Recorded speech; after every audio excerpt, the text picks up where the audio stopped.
Money Mayweather. I wanted to punch Floyd in his face so bad. If he gave me an opportunity tomorrow, I'd do it. Okay? How can I say no?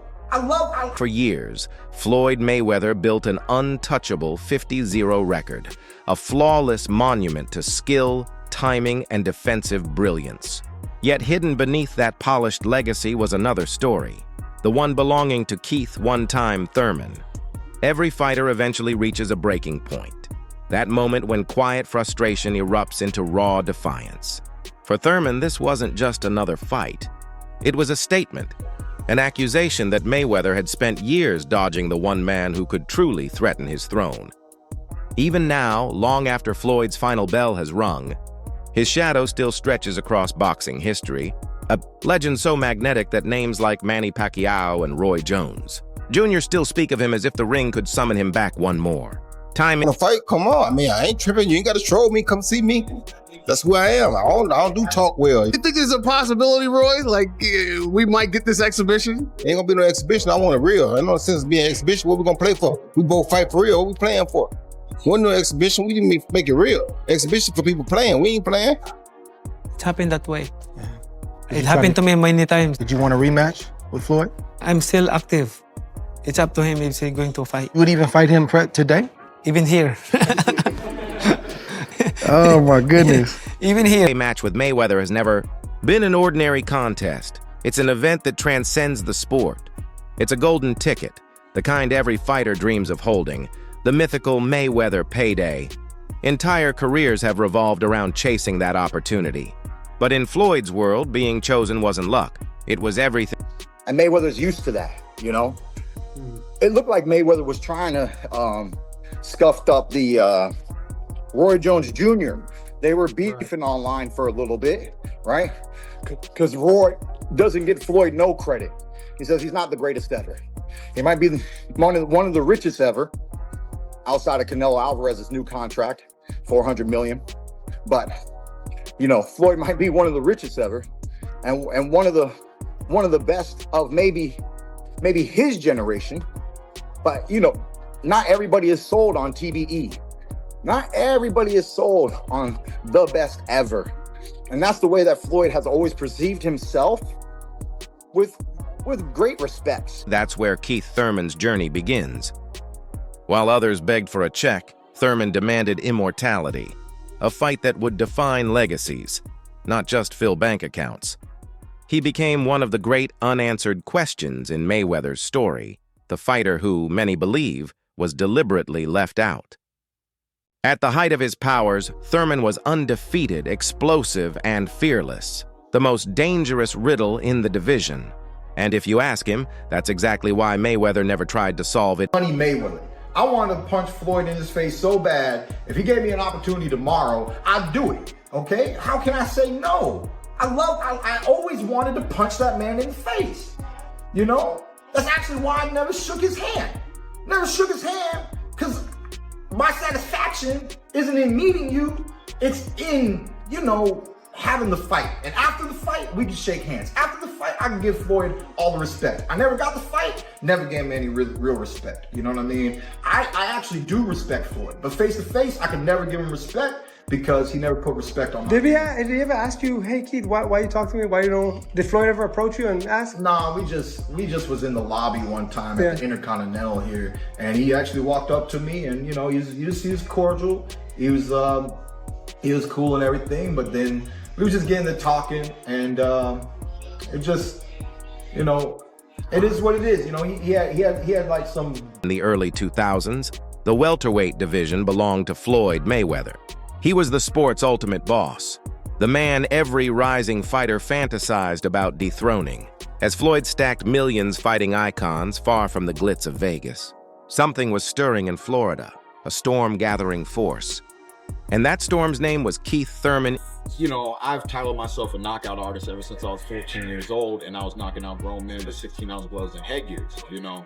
So I tell people, ever since then, I've been dropping people like a bad habit, you know. I love being a power puncher. my first favorite fighter of all time was Mike Tyson. It was my goal to have more knockouts than Mike Tyson in my professional career. You know, it's just, you know, just little goals. Yeah, as a kid growing up. So I started off holding it down with 8 consecutive first round KOs and TKOs here at the Alec Hart Pavilion out in Tampa, Florida. And it took me 8 knockouts before I chose to give myself a nickname. And it was because all of those knockouts occurred in the first round, and because of the devastating power, and because of the story that my father once told me, that I chose to take upon the name Keith One Time Thurman. They called him One Time for a reason, because that's all it took. One clean shot and it was over. Thurman was a mix of power, speed, and technical precision that terrified opponents. He wasn't just winning, he was dismantling everyone in front of him. His rise impossible to ignore. There be some things y'all don't agree with that I say. I assure you, up until, and y'all know Keith got gas issues, but until that gas tank start to run on E, he's a good fight against anybody. Come on, You man. don't want to hear it. No. If you think about Keith was the guy, man. Yeah. Keith just ain't fighting. That's it. Yeah. And I think just the rust and everything's catching up with Keith. Yeah. Hey, supposedly we might get Keith this year. About before the end of the year. You heard that's confirmed? I mean, I talk to my boy every now and then. Okay, shout out to Keith Thurman. 2014, Thurman's record was spotless, his confidence unshakable. He didn't see Mayweather as an idol to admire. He saw him as the mountain to conquer. And while others sat patiently, waiting for a call from Floyd's team, Thurman decided he'd make the call himself, loud and public. He didn't request the fight. He demanded it. Throughout 2014 and 2015, his interviews became firestorms of determination and defiance, daring Mayweather to respond. That's right, baby. You know, Floyd is supposed to be TBE, and I want to fight the best. I want to fight the man. You know, it ain't like Floyd's gonna knock me out. When has Floyd knocked anybody out in the past several years? Huh? So if anybody should be scared, it should be him. If anything I'm gonna get a great learning experience in my career. And to be honest, I'm looking forward to destroying Mr. Floyd Money Mayweather. I have a motto.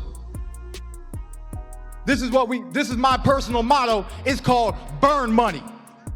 Burn money. 2015, we getting ready to burn money. And while most fighters spoke of Floyd with quiet reverence, Thurman looked straight into the camera and called him out. "Do you want to fight or not?" he asked. "If you're not gonna face me, at least be man enough to say it." You know, I'm a young, strong champion, Floyd. Come get it. I'm undefeated like you, baby. Come take my O, baby. Come take my O. I'm ready. We'll go back to camp right now. We'll go right back to camp, baby. You see my 6-pack? I'm gonna go run laps tomorrow. It is what it is, man. Outside of Floyd, there's a lot of great champions in the welterweight division, and they know who to call. His name is Al Haymon. Call Al Haymon, baby. Thank you so much for this opportunity, and I'm looking forward to other opportunities. I beat this fighter, I can beat any fighter. Thurman wasn't chasing a payday, he was chasing dominance. His challenge reached its boiling point when he declared, "If anyone should be afraid, it's him." The boxing world froze. Here was an undefeated knockout artist accusing the sport's biggest star of hiding. He blasted Floyd's choice of opponents, calling fights like the one with Andre Berto safe and strategic, a way to sidestep real danger. But what fans saw on camera was just the tip of the iceberg. Behind the scenes, boxing politics were at play, and Thurman was about to uncover how deep they went. To get the fight, and then they politically took the position away from me by elevating him up to the super champion, which made it so that he was no longer obligated to any mandatories. And now I'm currently the WBA super champion of the world. So, you know, to me, the real purpose of holding the super champion, once when I studied the industry and understood politically what this belt and what that belt means, to me, the real purpose of having the super champ is to do things like this and have a unification bout. Because when a fighter has 2 belts, he's supposed to have 2 mandatories. Now that means that you don't really get to pick the fight that you want anymore, because now you're getting this mandatory thrown upon you from this federation, and you got this mandatory thrown on you from another federation, and then it's less for you to do what you want to do for your career. So by the WBA creating that super title that allowed Floyd to really only focus on one mandatory, which was the WBC, if he wants to take it or not, and it gave him way more room to move his career the way that he wanted to move it. And because he was able to do that, one thing that he was not presented with, one thing that nobody had to get in his face and ask him about was, how do you feel about Keith one-time Thurman, who is your #1 mandatory challenger in the WBA? You know, as soon as he fought Maidana and got that title, I'm the mandatory. He schedules a rematch, so there's no point in talking about it. He wins again. Now, the question is, how do you feel about your mandatory? After becoming the WBA's mandatory challenger, Thurman expected his shot at the welterweight crown. But suddenly, the script changed. Instead of fighting Floyd, the WBA promoted Mayweather to super champion status, and Thurman was quietly handed the regular champion title. And that's when Floyd Mayweather ends up fighting Marcos Maidana. To a very close fight. Maidana fought a tough fight. He fought a tough fight.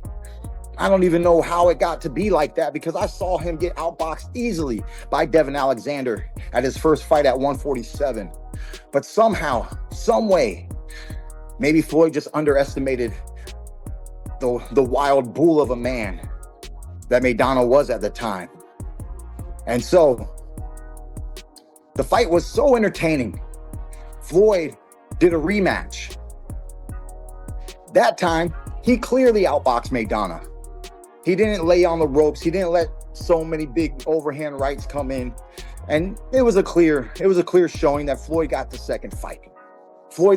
That was only 2 of his rematches throughout his whole career, 50-0. 2 rematches. So now, where is Floyd?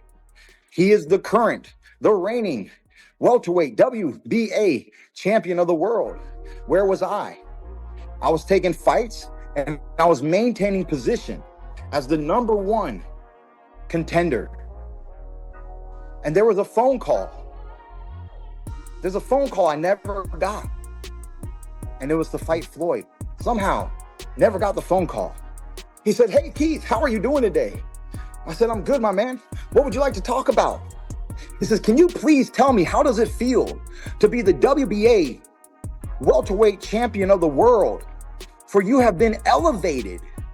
I said, "Elevated? What do you mean?" He said, "You're the champion of the world. I learned this on a phone call." Casual fans. It seemed like a simple title adjustment, but to Thurman, it was a calculated move. A master stroke of politics disguised as boxing regulation. Were you mandated to fight Floyd?